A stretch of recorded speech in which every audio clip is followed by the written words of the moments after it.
Okay, so file, no, new, the same, no, template, so structural, no,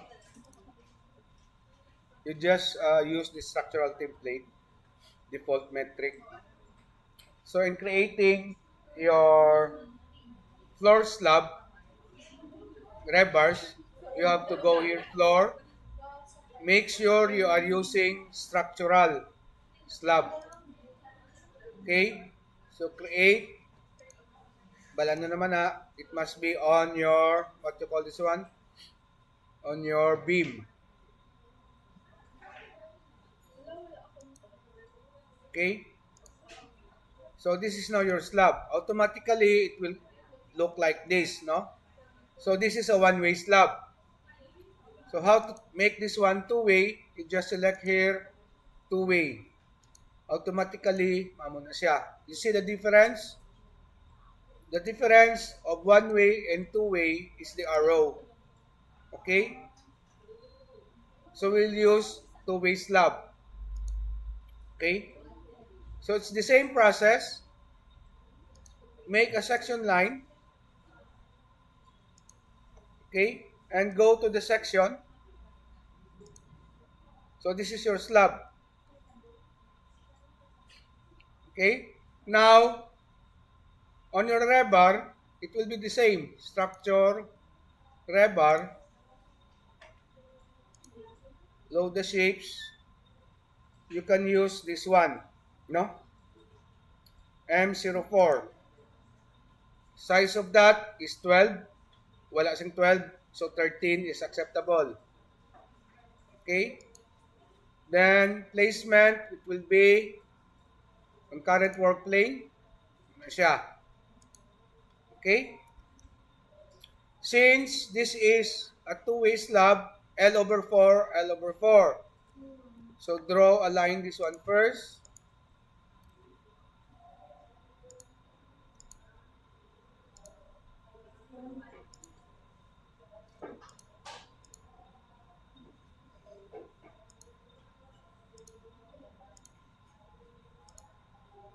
Then make that one equal. So this is now your L over 4.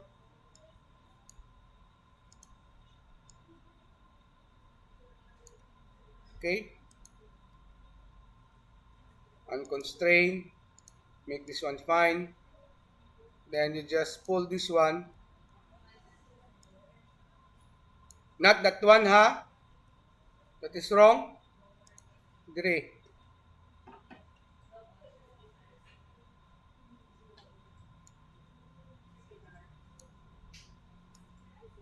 Pwede man na matamaton mo lang siya, no?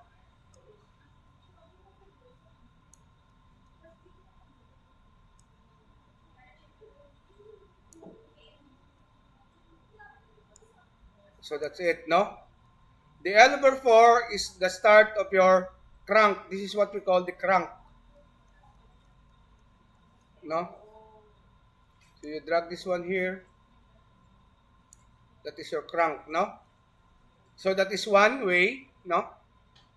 And here in your rebar setting, it will be maximum spacing of space exactly, say 400. Siya. Then, duwa na siya. It is placed alternatively with your temperature bar. The temperature bar is like this. Rebar,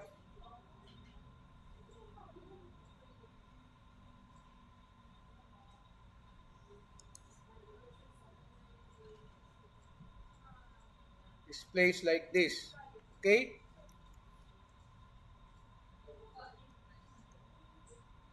So, actually, in the construction, they are aligned, no? Gina-exaggerate lang na naton. And make this one na correct way.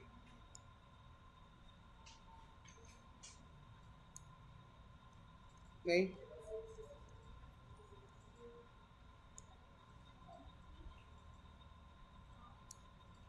So when you go to your 3D,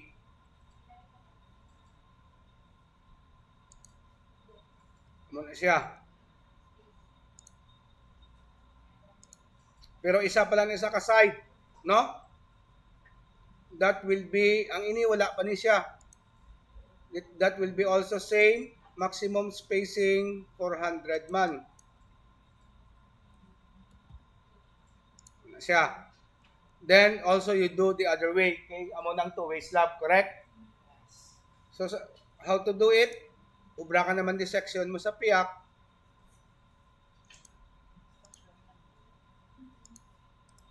Then go to view.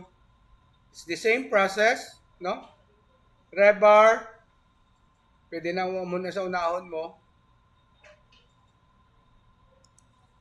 Then another one, rebar is this. Then you just drag this one. Wala ka di L over 4. Obra ka naman L over 4 mo. Right?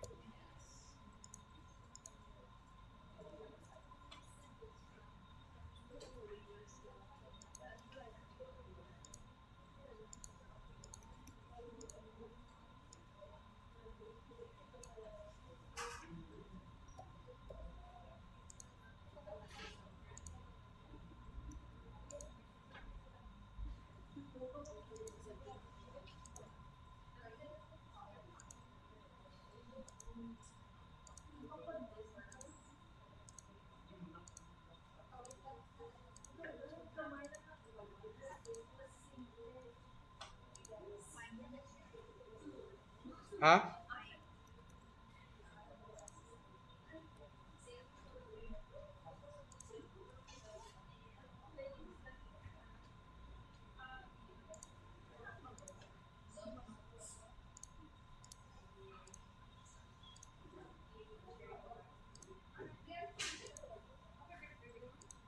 Okay. Then pull this one. Make this one fine.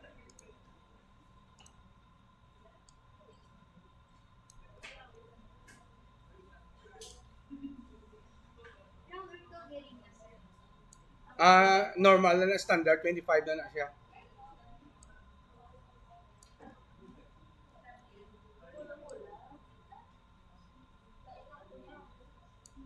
Okay.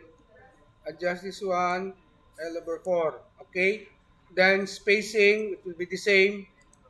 Maximum is 400, maximum spacing of 400. And this one is the same also. Maximum spacing 400. Then go to 3D. Kumuna na siya. Okay? Pero mayari ka pa di sa dalom, class ha? Diri sa dalom, mayari ka pa di. Ang ini siya, i-mirror mo na siya. Mirror.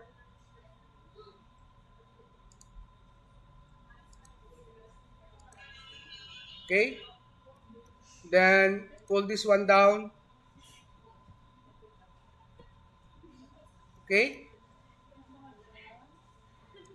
So, natara na siya. Okay? O, sa two-way ni siya. So, how to change color of this one?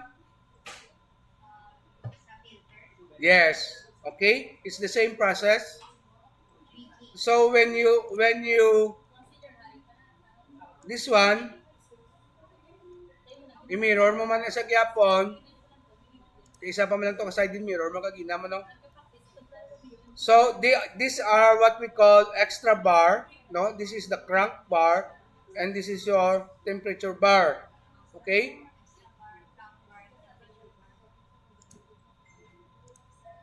So, muna siya, oh.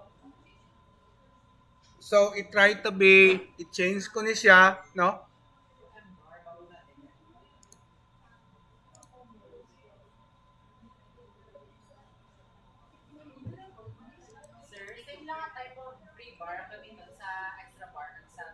Yes, 12 mm. Isa tanan.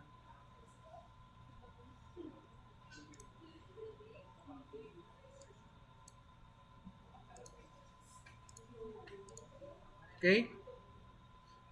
So, I'll try. filters, add.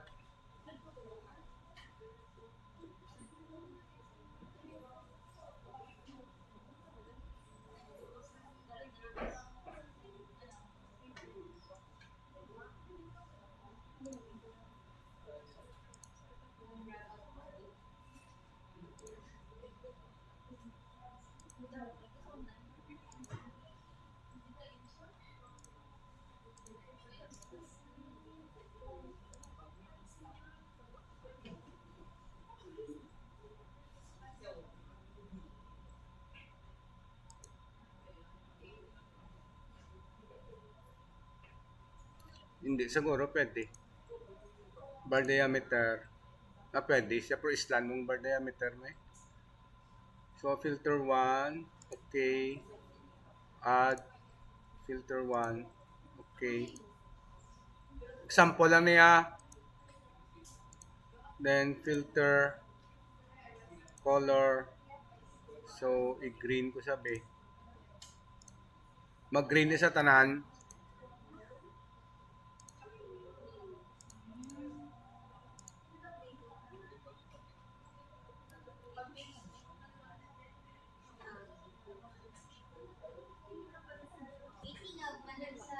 Okay. So, there is something wrong with my work because nag-green sa tanan. This should not be the same, no? So, pwede ni siya, ang crank, i-try mo edit mo na sa islan mo sa sang 16mm, 10mm ko siya. Bar diameter mo sa gyapon. Okay?